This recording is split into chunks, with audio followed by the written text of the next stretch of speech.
Customer এই ফোনটি নিয়ে আসলো আমার কাছে। সে বলতেছে যে এই ফোনটি শুধু দিন রাত 24 ঘন্টা চার্জ উঠে চার্জ জমে না। তো এটা এর আগেও একজনকে দেখানো হয়েছে, তো সে কাজ করে দিছে, কয়দিন চলছে আর চলে না। তারপর আমি খুলে দেখলাম এটাতে একটা ডায়োড লাগানো।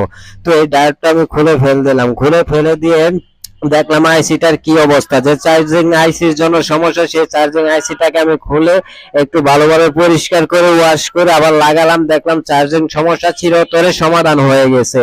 তো এই ছোট্ট একটি সমস্যার জন্য গ্রাহককে হয়রানি করার কোনো প্রয়োজন নেই। তো অবশ্যই আমরা যারা টেকনিশিয়ান আছি, তো একটু খেয়াল করে কাজ করব। তো অনেক সময় আমার এমন হয় যে সময়ের অভাবে তাড়াহুড়া করে কাজ করে দেয়। আসলে আমাদের কাজগুলো তাড়াহুড়া করে করে দেওয়াটা ঠিক না, কারণ এরকম কাস্টমার হয়রানি হলে কাস্টমার পরবর্তীতে আর আসতে চায় না বা আসে না।